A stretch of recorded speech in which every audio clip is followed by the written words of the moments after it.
there and losing ground in the categories. And maybe, I mean, I know I would be very angry if I was first and on the very last day of the season somebody snuck by me to win because some third party who didn't even participate for the last 4 weeks had somehow not handled his team enough to let that second place guy get a one last home run to sneak in front for an extra point.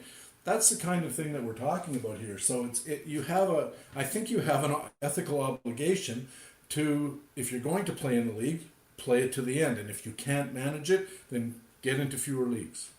So, Ruben, let me ask you this: does it differ the ethical and moral obligation in terms of how you play? So, part of playing is setting legal lineups. Is you don't play players that are injured, but you can spend a lot of time in the waiver wire and say, well, this guy's marginally better than this guy, so I'm going to put him in here. I'm looking at the categories, or you can at least set your lineup and make waiver wire pickups to handle injuries. Oh, this guy's injured. Okay, I'm going to go in the waiver wire and pick him up. If you're in 15th place, okay, I'll at least pick up guys who are not injured, but I'm not going to spend that much time. Do you think there's a difference in terms of just setting legal lineups and fair lineups versus really going all out in your mind? No, I don't. I think it's the same thing because a lot of teams who stop going in and picking up players from FAAB because the teams are out of it, they're not setting legal lineups and they're letting their lineups go illegal. And sometimes it gets to the point where teams don't reach. There's a threshold for innings or at bats, and they don't reach it because of these injuries, and it screws over the entire league. That's happened to us in a couple of leagues, and I don't think that's fair. And so that's why there is an obligation for someone just to continue. Listen, if you're at a baseball game and let's say you're watching, I don't know, let's say the Mets, and let's say they're losing, I don't know, 9-1 to the Phillies over the weekend, and you're in the stadium and you're there. Do you leave in the seventh inning, or do you hold out hope and think they're going to come back? Are you one of those guys who stays to the bitter end? If you're one of those guys who stays to the bitter end, then you're one of those guys who keeps churning the FAAB, keep changing your roster throughout the entire season, even if you're still out of it. Another point, though, is if you keep watching for the last 2 months and you're out of it, and you keep churning and you're looking at the rosters and you're looking at the waiver wire and you're seeing what's going on, you can start to see trends from the end of this year to the beginning of next year. And you can actually see, oh, wait, the last 2 months of the season, I picked up this guy. I remember that. He took off for me the last 2 months of the season. Maybe I should be on him next year. And other teams may not know about him because you were on him and you saw him develop. And I think it's actually a positive thing for you to continue to keep setting an illegal roster, to continue to go after the FAAB. Now, there are a lot of times also when the top teams in the league, when they go into the FAAB weekend, they'll say, you know what? I don't think this person's going to bid on this guy because he's out of it. That's not fair to that team. They should think that they're going to have their some bid on someone also as well, because that's not fair. You can say, you know what, I don't think he's going to bid on it, so I'm going to bid $1 and I'm going to get him for that. But if you keep everyone honest, and that's what if you keep playing FAAB and you keep setting lineups, you're keeping everybody honest, and I think that's the best way to go. Yeah, I mean, I don't consider myself extraordinarily moral or not, and I don't even know if I'm doing this correctly. What I do is, I'm playing, as much as I can. I do give more of my time to the teams that I have a chance, and a little bit less.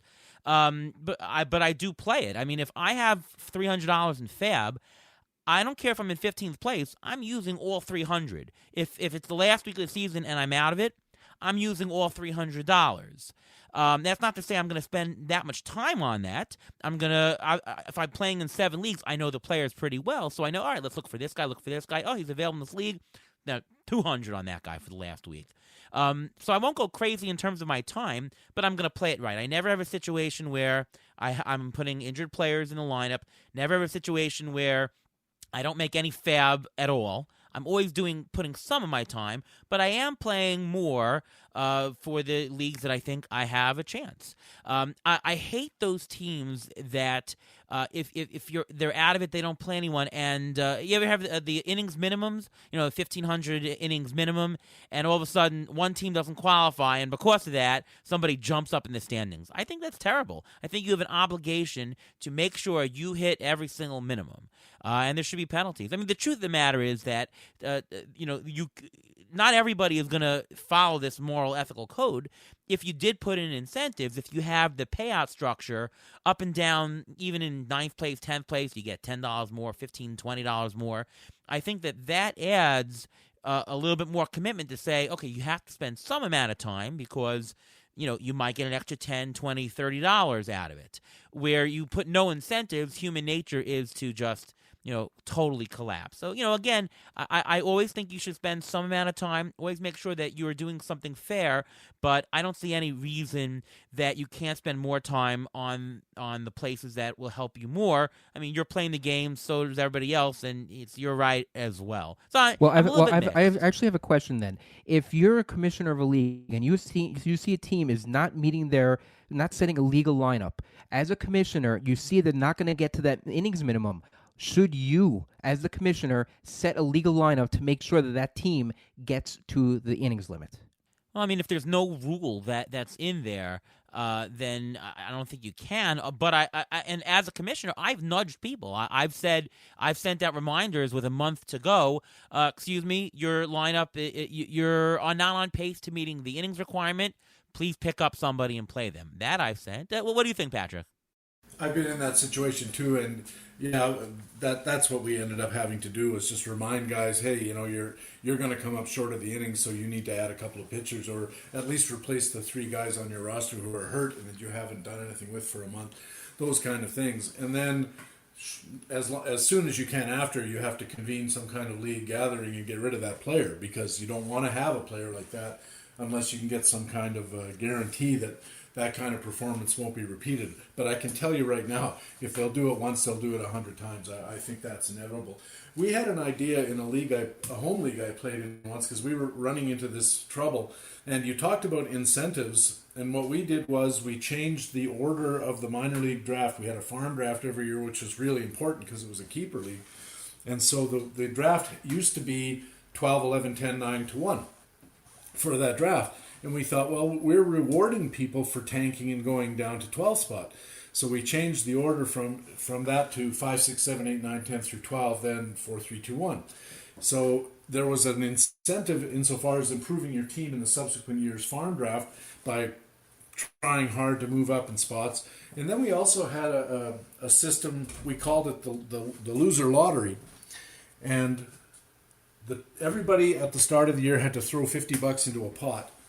At the end of the year, the 11th and 12th place teams didn't get the $100. They lost their $50 deposit. Everybody else got it refunded. And then the 5 through 12 teams had a lottery draw for the $100.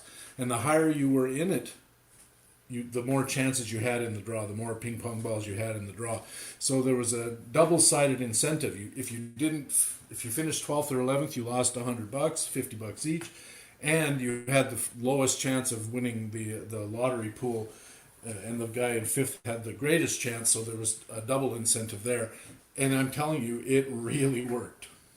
Yeah, but I think it's pretty simple. I mean, instead of, if you have a 10-team league and you have $100 in a league and you're going 700, 200, 100 for top 3, just take some out of it. Make it 500 for the top and 200 for the next and 100 for the next, and 90, 80, 70, 50. You can scale it all the way down to the end and make it $20 for the next spot, $20 for the next spot. There's always some way to put some incentive, is the point. But even if there isn't, you should be playing. This is why we play the game. Be considerate of your other fellow league mates. It's about sportsmanship, as you mentioned, Patrick, and consideration. And considerate scouting for the next year. That's all. Yeah. All right. Time for Waiver Wire. It's where we're going to the segment where we mention a couple players that you might want to pick up this week. Let's start with you, Patrick, who are a couple players that you might want to pick up this week on FAAB. Okay, I'll start with a pitcher. I thought there's going to be some opportunities with the COVID news about Garrett Cole and Jordan Montgomery, on top of the previous injuries affecting Domingo Germán, Corey Kluber, Luis Severino, Michael King. It's been a real disaster in the Bronx. And I think you might want to gamble on some potential replacements in that rotation. The bright, shiny object is Luis Gil, who had a terrific first start, but my pick is left-hander Nestor Cortes, who has more than 100 big league innings, not too impressive in the past, but 193 ERA, 095 whip this year, 39 strikeouts in 32 innings, a ton of ground balls, and a really low barrel rate. I think Nestor Cortes could find his way into that rotation, and say what you will about the Yankees, they're going to score runs, and their bullpen's pretty good, so you might want to take a look at Nestor Cortes. On the hitting side, I know a lot of people are looking at Rafael Ortega of the Cubs, who's getting some opportunities with the departures of Schwarber and Rizzo. I think he had a 3-home run game just a few nights ago. Joe Adele got called up this week, and he has a great pedigree but a miserable track record. So my pick is Detroit catcher Eric Haas. He's the AL Rookie of the Month for July. He won't be available in a lot of leagues, I understand that. 946 OPS, 9 homers, 29 RBIs in July alone. And he gained a channel to increased playing time when Jake Rogers went on the IL. He has a forearm injury. Career slugging rate in almost 300 plate appearances in the majors and minors, 474. I know the ship has sailed in a lot of leagues, but if he's available in your league, take a good long look at Eric Haas. Yep. And Cortez is a Nando DeFino special. He mentions him. He's mentioned him the whole year, so definitely good pick. Ruvain, how about you? I'm going to go with a couple relievers and a first base outfield guy. First of all, the two relievers I want to mention, I can't believe he's only 20%, 27% owned in CBS, and that's Andrew Kittredge from Tampa. He's the possible main closer there right now since Diego Castillo was traded.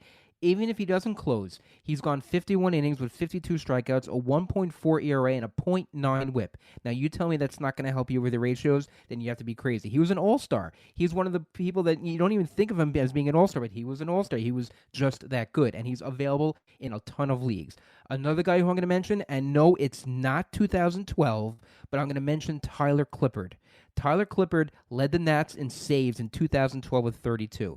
Right now, he is the de facto closer in Arizona. He's got 2 saves so far in 6 outings, 6 innings, 4 hits, 1 walk, 5 strikeouts, only 12% owned in CBS. You want to take a stab at a closer? They almost traded him, but they didn't trade him. You know what? He's the closer there right now, and I think he's available in a ton of leagues. Another guy who I'm going to mention, who I mentioned before in this pod, and that's Darren Ruff. Now, Darren Ruff, last couple of weeks, last 7 games actually, he's batting .375, 2 homers, 5 RBIs, 1 stolen base, 4 runs, eligible at first and outfield. He's only 7% owned. Now, Brandon Belt was activated from the IL earlier today, which means he may not get as much playing time in the infield, but he's hitting so well that they'd have to find some time for him somewhere. He has 86 career home runs in Korea with the Samsung Lions. He only has 52 career home runs in Major League Baseball for his entire career, but he's a guy who has power. He can get you the occasional stolen base, and right now he's hitting for average,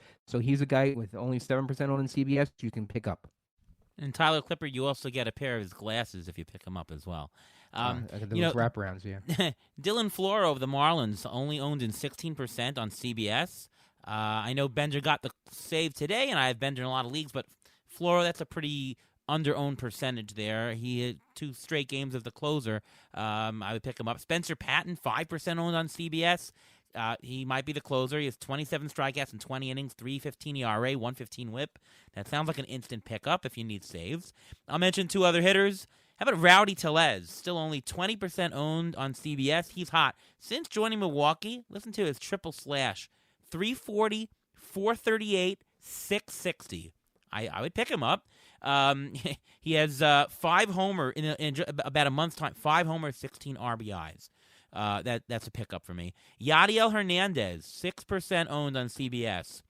He's in the last 2 weeks. He's hitting .545, 2 homers and 7 RBIs. His triple slash on the year, 312, 372, 459. But here's why you should pick him up. Now on Washington, he's batting 4th or 5th every day. I don't care if you're on the worst team in all of baseball. If you're batting cleanup on a lineup, that's going to get you a lot of RBIs. And if you have over 300 batting average and you're batting in the middle of the lineup, that's a ton of RBIs. So because of the spot, Yadiel Hernandez is going to be great for the counting spots, under-owned at 6%. All right, pitcher preview. That's where we highlight a possible good key matchup. 2-star pitcher next week, or maybe stash a pitcher, and he's a future 2-star pitcher. Go ahead, Patrick. Who is your pitcher pickup for this week?